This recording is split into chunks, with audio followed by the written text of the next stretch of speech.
Hello and welcome to the Nature Garden Podcast with me, Carl Steinson, and the Weekending Show team from Lionheart Radio. In this episode, Tom Pattinson's getting creative and investing time to propagate plants. Tom Cadwallender's up with the larks for the dawn chorus, and he's super excited on Coquet Island, home of the roseate tern. Steve Lowe's trying his hand at beekeeping at the Creswell Pele Tower. And we'll also be hearing from Butterfly Conservation, who are about to start the big butterfly count. Plus some top tips for the garden from Tom P. All coming up on the Nature Garden Podcast. Take my hand and come with me, darling, down to the shoreline. Take my hand and come with me, darling, down to the shoreline.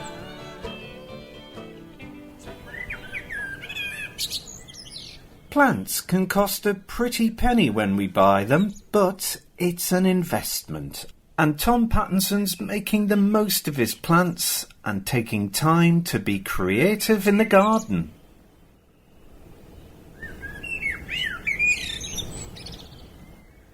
Hello. I had the price of plants on my mind this week. I think you know what I mean. You see something you like, you wish to take it home, put your hand in your pocket deeply, find out how much it costs, pick up the pot, and wow, not that expensive surely. But try not to be too hasty. Just think about it first. Consider the nature of the plant, its life expectancy, and most crucially, can I propagate from it in future? Annuals, bedding plants. 1 year, you realise that you may save the seeds and you may have some success with those seeds next year, but if it's just an annual bedding plant, then you go so far to pay for it. If it's a biennial, similar thing. You'll buy the rosette, which is the first year of growth for a biennial, such as, say, a foxglove, something of that nature, digitalis. Second year, it's going to flower. So you've bought it with rosette flowers from the rosette of leaves from the first year, and you buy it at the beginning of the second year, about the May time, say, it's going to flower that year with you. So you accept that. Perennials, they're going to be around for quite a while. So your annuals don't cost as much. Perennials, if it's, say, a herbaceous perennial, and it's grown in a pot, you're probably paying something from £5 to £10, depends upon the size of the pot, how far the plant is advanced. But whatever you pay for it, there's always a possibility that you can propagate from it. So we've got a long life expectancy here, because herbaceous perennials, if you look after them, you can keep them going for year on year. And you can divide them up. And when you divide them up, you get quite a few plants after about 2 or 3 years once they become established. So that tells me that propagation, being able to propagate and increase your stock, is worth paying for. So I target some of my favourite perennials, herbaceous perennials that is, and I'll pay the £5 or £7.50, £10, whatever, because once I've got the plant, I can work on it. Then there are the woody perennials. I'm thinking in terms of rose bushes. I'm looking at the moment, and some of them, which are pot grown, they cost around £30 mark for a single plant. Now that might seem really steep to some people, but I also think about the work and the time the nurseryman has put into growing that, tending that. It's been on his hands for 2 or 3 years perhaps, maybe a couple of years, so you have to pay for that, I'm afraid. But once you have it, we're talking about 20, 25 years at least, if you look after it. So you divide the price you're buying for by those 20 years or 25 years. They need mulching regularly, pruning, feeding, keep an eye on pest and everything else that goes with it. So consider how long it's going to last.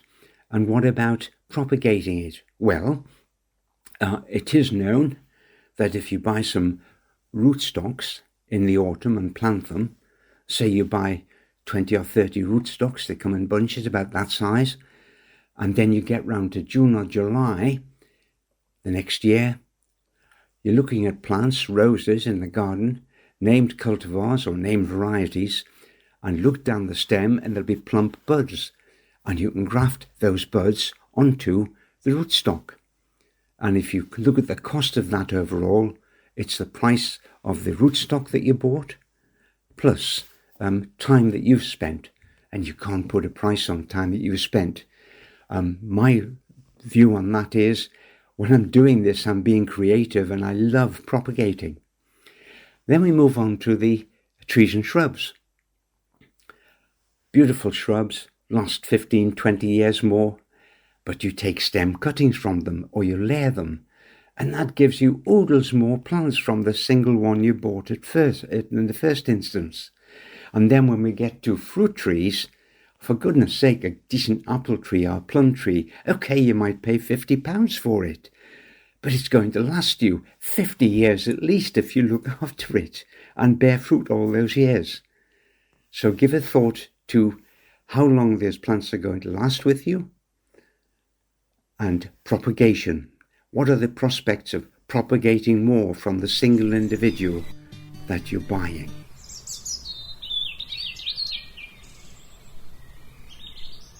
Now for some glorious peace and calm. Tom Cadwallender is up and at 'em early and listening to and counting birds in the beautiful early morning peace and summer light. This is lovely. Have a listen to this. One of the great delights for me during springtime is actually getting out and into the countryside and doing bird surveys. For some it's quite tricky because you've got to get out early because birds start singing early. So really, I'm usually on sites by kind of pre-dawn really. And this morning I'm on this site in the west of Northumberland, and I set off from home at about 3:30 this morning, so I was on site for just about dawn at 4:30, and it was absolutely wonderful, still, calm. The overnight rain was clearing, the cloud is just starting to break up. We've got sort of that pre and just post-dawn kind of light, which is kind of interesting. But we're here to count birds, and you think, well, actually, in some of the light is quite tricky. But actually, what you're doing is you're using your ears, and actually using your ears is quite something because it's quite tricky because you have to learn bird songs and calls and stuff like that. I would think most of the registrations I make, I would say 80 to 85%, even up to 90% at times, of the registrations are made by ear and just hearing birds, and it's just hearing the odd bit of song and a bit of sub-song and a bit of chunter here and a bit of alarm there. It's quite interesting because you're familiar with some of the commoner birds like wrens and blackbirds and song thrushes. Wrens have got this huge noise, quite a small bird as you'll know, but you can probably just to hear one over my shoulder. Huge noise for such a small bird, but then you hear the fluting call of the blackbird, and if you hear a similar sort of noise but it actually repeats, that will be a song thrush. And around on the site I'm working on, it's a bit of farmland on the edge of a small village, and there's song thrushes singing, there's blackbirds. Also that I can hear whitethroat. Whitethroat is a sylvia warbler, which is a scrub warbler. And it's fascinating actually because these birds come in from Africa and to breed here, and it's got a close relative, the lesser whitethroat, and so we have to be. The songs are completely different, but you're going to be sort of make sure you get it right. and I can just hear it singing now. But actually with whitethroats, they're about sort of 5 inches long, and they've got a sort of really sort of chestnut wing panel, but they've got grey heads. But as the name suggests, it's got a white throat. That's a white throat. It's got a bit of black through the eye, a little black patch, like a little bit of a banded. But it's common white throat that I'm hearing here this morning. They will subsong, and they will chunt as well. You'll hear them in the hedges, and they like to be on little song posts. And the other bird that I just passed by actually was a fabulous male yellowhammer. Yellowhammers are a typical bird of the farmland, but under an awful lot of pressure, and the population has declined through changing farming practice and so forth. And it's really a bird that we love to see. And you see the male, and the male is just so yellow, and it's got sort of dark patches through the eye and a bit around the back of the head, but also has this little chestnut rump, which you don't always see unless it's kind of, you get close and it's flying away from you. But you'll be all familiar with the song. It's a little bit of bread, no cheese, little wheeze on the end. But actually, it doesn't make that cheese bit very often, and it just will, little bit of bread. That's all you'll hear, but you know it. You know, it's quite familiar, and it's a lovely song. And yes, it's a typical bird of farmland. But also, I've heard 1 or 2 skylarks this morning. You know, the collective noun of a skylark is an exultation, and that's kind of drawn from its habit of, when it sings really high in the sky. It'll sing. Oh yeah, there's one just behind me here. There's 2, 3 just gone over. Oh yeah, lovely. I wonder if that's a young bird. Oh, they've just gone over, a little chattery there, and a kind of the little chunter they have. It's great. But yeah, they have a little bit of an exultation. That's what the collective noun is, and they'll fly really high, and they like to be in crops. And if they're bare patches, they'll get the young off. And I think that's what's happened here. There's one just singing above me now. Oh, fabulous. I don't know if you can pick it out just in the background. Yeah, there it is singing. Wonderful. It's great. So yes, there's a lot of stuff going on here. And I've walked around these fields, and I've flushed a pair of grey partridge. Now, grey partridge is another indicator species of old farmland, and really it's another species that's been in a big decline. There's a lot of work now by the agricultural community trying to restore the populations of grey partridge, because it's a classic bird of our countryside. It's quite amazing, really. And you know, here I am. I'm making this recording, and it's about it's just coming 5 o'clock in the morning. It's brilliant. I can hear these birds singing, blackbirds just across the way there. It's a joy to be out. It's a joy. Absolutely wonderful. Oh, great stuff. Okay, folks, gan canny. Let's go back to Tom Pattinson, who's a big fan of propagation, and he's got some great ideas on growing new plants and displays from old ones. Over to you, Tom P. When we're buying plants, I think we should think about the way that if it lends itself to propagation, that tends to take the sting out of the cost, the initial cost. And this is the way I look at it. And I just love propagating plants anyway, whether it's sowing the seed or taking what we call asexual propagation. That's a piece of the plant. Lots of ways of doing it. Lots of different plants lend themselves to it. You're going to have some basic equipment to do it.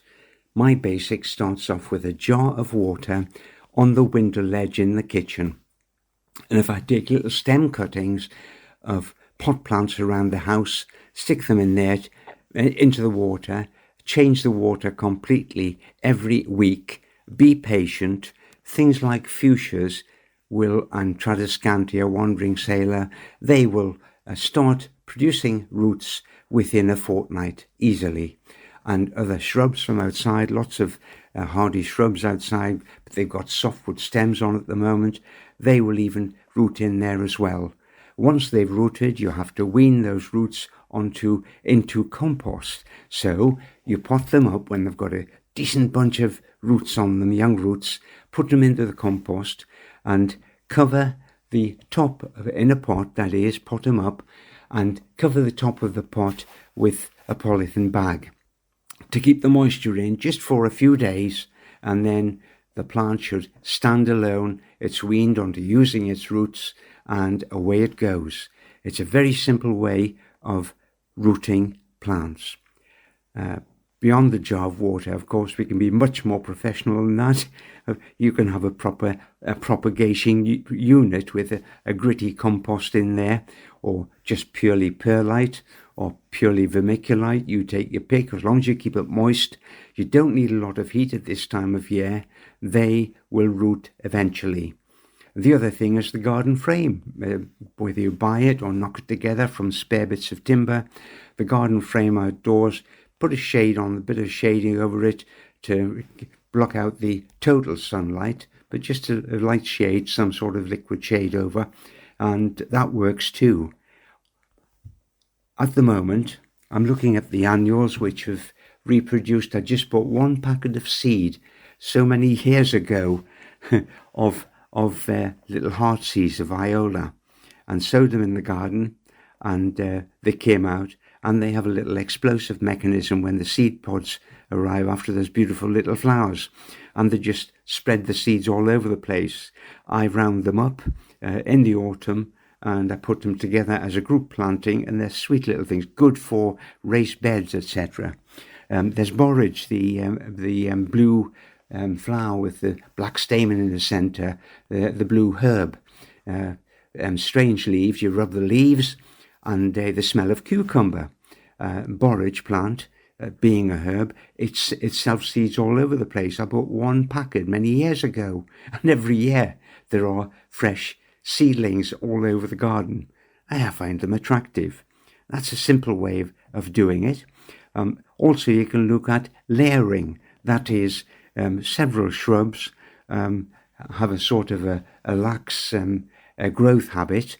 A thornless blackberry I have, Loch Ness it's called, huge black brambles, beautiful blackberries, fruits, and no thorns at all, and it then shoots down near the ground.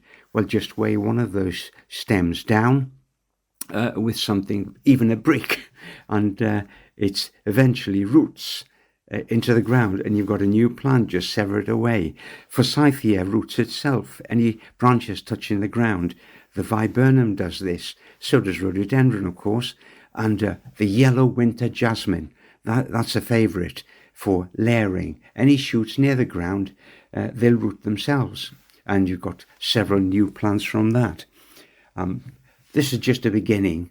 Once you get used to it, you're looking around the garden, there is so much happening at the moment in terms of young stems growth, especially on those, the ceanothus, the Weigela, the choicea and the forsythia. I collect the stems together, get them to about 10-12 centimetres long, as I've mentioned, dress down all the leaves, rub all the leaves off except the little cluster of 4 at the top, and there's a cut beneath a node at the base of it.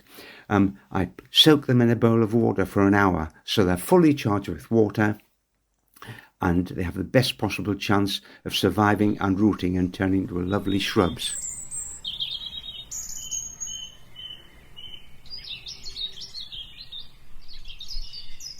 Steve Lowe's been as busy as a bee, as always, at the Creswell Pele Tower and Garden, and this week he's trying his hand at beekeeping. So here he is. It's Steve Lowe again from Creswell Pele Tower at the garden. It's a lovely day today, a little bit of a breeze, although I notice when you look over the peep over the wall, it's quite foggy. I'm here with Chris Allen. Hiya. And Chris has been working with a group of volunteers, including myself today, on beekeeping.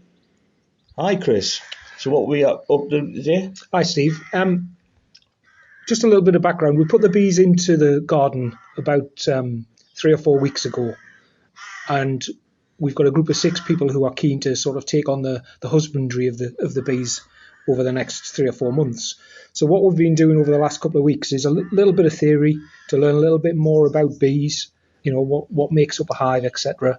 But most importantly is actually get your hands dirty and get in amongst the bees and see what they're doing and what's happening with them. So the bees that I brought down 3 or 4 weeks ago were just a local mongrel hive that I sort of developed last year, kept them over the winter and introduced them into the garden once we had a little bit of sunny weather. And the process is every week we have to do an inspection, because what we want to do is stop them from swarming. So when we go into the hive, we're looking for certain things. Yeah, and today was interesting, wasn't it? Because they looked like they were going to swarm. They did. Might be. They did. And in fact, at one point when I couldn't find the queen when we were first in there, I thought maybe we were a little bit too late. But as soon as we went in, we could see the signs that they were getting ready to swarm. So they started to create queen cells, which is their way of developing a new queen. Fortunately, we did find the queen, and what we've done is effectively split the hive into 2, and that'll stop the queen leaving with the bees that we've put her with. We've put her in a small hive called a nuke, and we're just going to leave the other hive, which has got 90% of the bees in, to develop a new queen and start a new colony. Yeah. So the reason for swarming, it's a natural thing, but the reason for swarming is usually because there's not enough space left. Yeah, the bees have just been so successful in terms of collecting pollen and nectar, and there's so many bees in there that there's just no more space. Yeah. And naturally, they just want to reproduce, and they do that by effectively 70% of the bees leaving with the old queen, and a new queen sort of develops and emerges in the existing hive. Yeah. Well, one of the things you said to us all before, which I thought was really interesting, was that just doing the maintenance is like straightforward, but actually it's fascinating watching what they're doing. And you showed us some of the bees just after that were effectively emitting a pheromone. Oh, and going, yeah. Come on, boys, or girls, I should say. So what we'd done is we'd moved the majority of the bees onto a new site. So they do sort of co-locate back to their original hive. But one way that they can get comfortable on a new site is by emitting a pheromone from a gland called the Nasonoff gland. And effectively, it's here I am. This is fine. Come and join me. Yeah. And effectively, what the bee was doing was she was facing in the hive. She opened her gland and she was using her wings to fan the pheromone outside the hive. Absolutely fascinating. I think everybody who's taken part found something really interesting every single time we talked about it. Well, the problem you've got is until you open the hive, you don't know what's going to happen. Yeah. So today we had an idea we might need to do something about swarming, but it might not have been the case. It might have been something else. Yeah. And so and the other thing is, of course, we've all got protective clothing on. Yeah. The bee suits, still get stung, but but just to reassure people that there isn't an alien gathering down here at Creswell if anybody sees us. But because we've been working in the garden, we're trying to keep it closed so that if anything, that we're talking about 60,000 bees here, aren't we, in one hive? So absolutely. So we're trying to keep people safe and everything like that, which is great. And also, you reckon we might get a bit of honey this year? I was just going to mention that. I wasn't when I first put the bees in, because of how bad the weather's been. I wasn't sure whether we would, but we've virtually got a full super of honey now, which isn't quite ready to take off, but it's nearly there, and they're starting to fill a second one. Right, fantastic. So if we get 2 full supers, we should be able to take one off without sort of being too detrimental to the bees over the winter. I mean, the aim is to look after the bees and not the honey's a byproduct. We're lucky we get it, but mostly we're quite interested in the art, if you like. Oh, absolutely. I mean, a cottage, a walled garden like this would have typically had bees as part of the fabric of the garden. So all we're doing is trying to put bees back into a garden setting. That was completely normal. Yeah. Back in the early days of the hall. So we've got what effectively going to have 2 hives now, and we've got room for more. We have. Yeah. And once our own beekeepers get used to what they're doing, we'd love to continue this in the future. So there's always going to be an opportunity for more people to get involved, I would guess, although we've got a decent number at the minute. Yeah, we've probably got just enough for the plan is to have at least 2 hives going into winter. Yeah. Obviously, that depends on the new queen sort of getting out, mating and starting her own colony.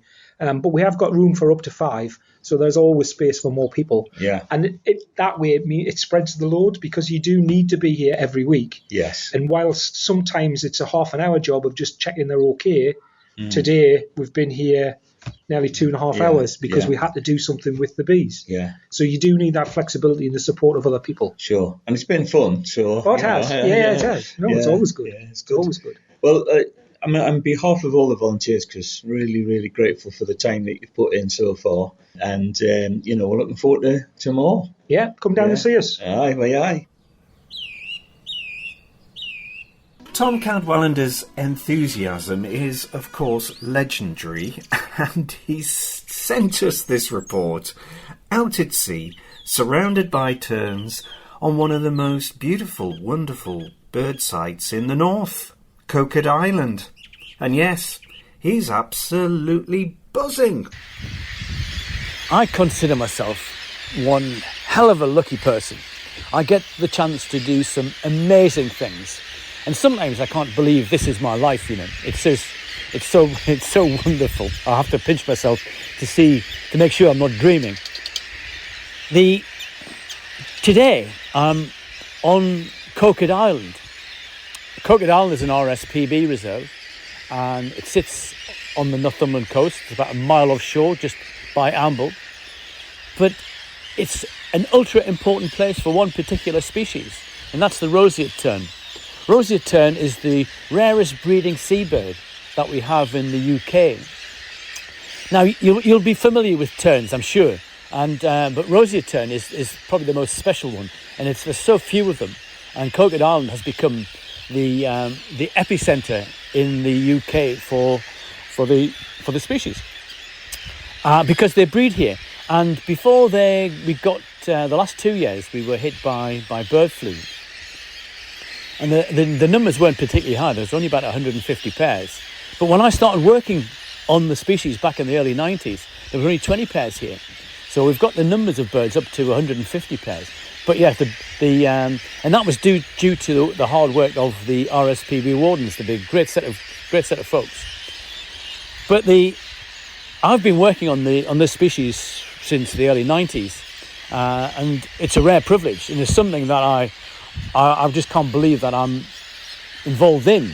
And the fact you go into the colony and you sit there, and they're quite the most docile of things, roseate terns, not like the angry commons and arctics, which will dive bomb you. Roseate terns don't do that, and they will sit in the colony whilst you're doing your work, sort of ringing birds and things. They'll come and land a couple of meters away from you and just sit and look at you. They'll just get on with their business, which is a rare privilege.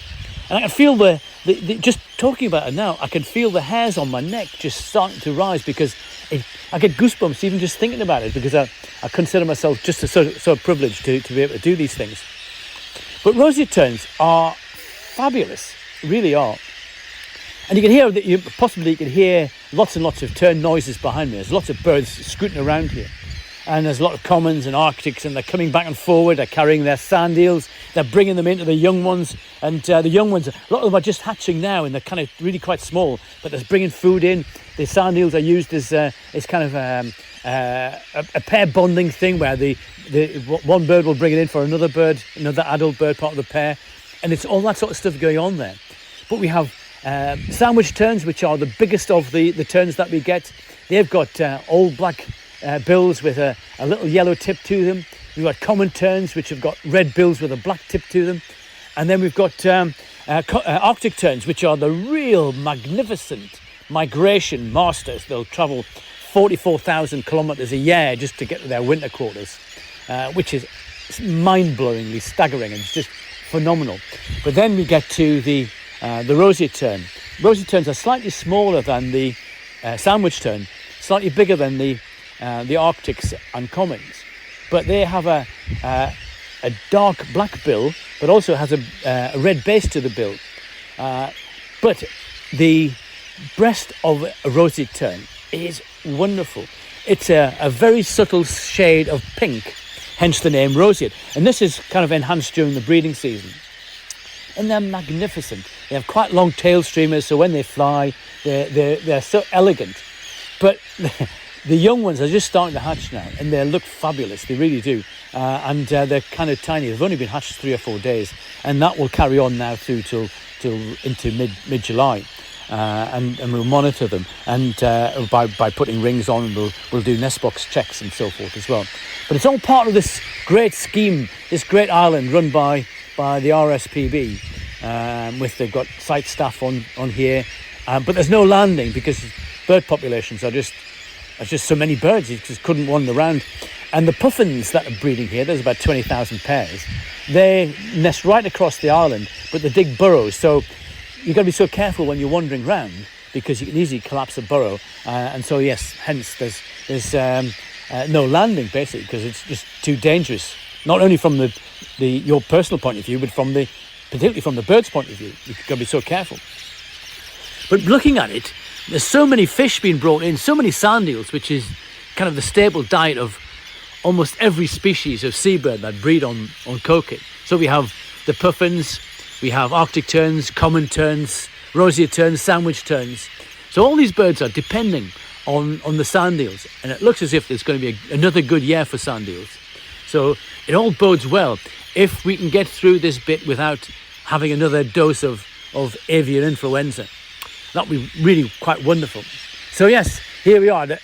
Again, I'm just thinking to myself, how privileged.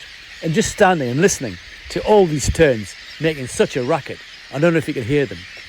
It's so atmospheric. And what a buzz, man. I'm so privileged.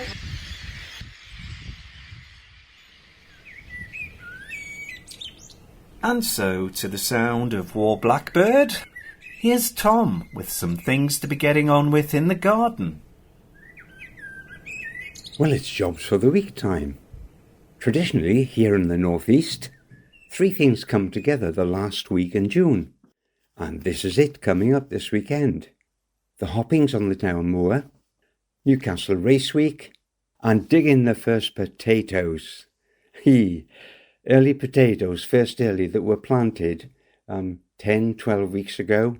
They've had their growing time, the flowering, and this weekend I'm going to try mine. There are first earlies, there are second earlies, and there are main crop potatoes, and they mature at different times. Now, oddly enough, I've tried a few first earlies, Rocket, Sutton's Foremost, in the past, and loved them, of course. Very quick to grow and give us the potatoes on time for the celebrations. But the second early, which is called Charlotte, it's a salad type potato which tastes beautiful. It's the one that always first, so I'm digging up Charlotte this weekend. Other thing to look out for at the moment with your potatoes is blight. Spores are on the air about this time of year, near the end of June, going into July, and I confess I have a couple of potatoes in the row which are suffering from blight. First of all, they start to fall, the leaves, they droop the leaves on the potato, and if you water it and it doesn't respond in a hurry, it doesn't mean it's been drooping because it's been short of water. It means it's got the blight, and that's backed up by little black spots on the foliage. Don't panic if that happens. Just assume or just accept that it's had its growing time. There will be some tubers, some potatoes below soil level, so cut off all of the horn, that's the stalks of the potato, and consign them not to the compost heap, but consign them to the bin. That's the way to get rid of them. Okay? Just look out for blight at the moment. This time of year, we're just going in on the divide from June into July. I'm going to sow some herbaceous perennials. I've been talking about saving money and the cost of various perennial plants. Well, this is a real cost cutter, cost saver. Each year about this time, I have a little nursery bed I make on a spare part of the vegetable garden, and I make some little drills, and I've chosen a few packets of seed of herbaceous perennials that I know will form quite a bit large clump in future, and I can divide them up, split them up into several young plants every single year, and that's good sense to me. So I'll be sowing those in the drill. No heat required. It's just naturally outdoors. Cover them over, water the drill, and keep an eye on them and leave them there. Some might be ready for this autumn, but if not, leave them in there for another year. It's worth the wait, and this is a fairly inexpensive way of growing your own herbaceous perennials. And you'll get so many from each packet, you'll be able to swap them for potatoes, anything in terms of vegetables, flowers, with your friends. It's a good time to sow wallflowers as well. Fairly hardy. Sow them now, and later on in the year, when they've grown a bit, you can plant them out a wee bit and pinch the tops out to make them bushy. And it's a simple way of growing wallflowers. If you're sowing them, by the way, if you want to sow them into a dry stone wall, we have a dry stone wall in the garden here, I mix them with some soil, make it into mud with some water, and I fling it, with some gloves on of course, I fling it into the cracks in the wall. And that works too. It's a way of planting your wallflower seeds where they should be, in a wall, and it's a lovely effect. I'm watering the greenhouse daily. I don't want the tomatoes to start drooping, so sometimes it's twice daily at the moment, and I'm giving as much air as possible. And I've got some trusses set on them, trusses of tomatoes, so I'm watering, feeding those, watering sometimes twice daily, and feeding them once a week. The sweet peas have tendrils and things. I'm tying them in. I'm removing some tendrils. They're flowering at the moment. Keep an eye on those. I'm netting the brassicas. They are netted. There's one or two more cabbages because the cabbage white butterflies on the wing. And I don't want it to have to lay those eggs, turning into caterpillars, to gobble up and spoil my winter vegetables. Finally, keep an eye on your watering your baskets and containers with your ornamental display flowers in. Don't let them dry out. The big butterfly count is an amazing piece of citizen science that happens every year, and I'm delighted that we've got Dr Zoe Randall, Senior Surveys Officer at Butterfly Conservation, here to tell us more about it. Hello, Carl. The Big Butterfly Count is a UK-wide survey that anybody can take part in to help us assess the health of our environment by simply counting butterflies and moths. This year, the count runs from the 12th of July until the 4th of August. Last year, a total of 1.5 million butterflies and day-flying moths were counted during the Big Butterfly Count. The Red Admiral was the most frequently seen butterfly, with almost 250,000 counted, and its numbers were up by 338% on the previous year. The 13-year trend of the Red Admiral in the Big Butterfly Count shows a 78% increase.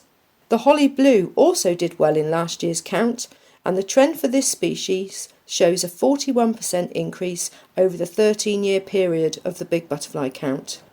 By taking part in the Big Butterfly Count, you can provide valuable data on butterfly numbers and distributions to help us understand how climate change, land use and other drivers are affecting how our widespread butterfly species are faring.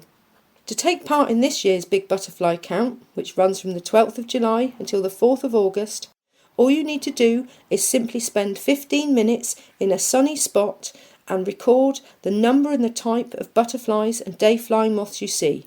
You can do the Big Butterfly Count anywhere. You can do it in your garden, your local green space, a churchyard, out on a countryside walk, or in your local woodland.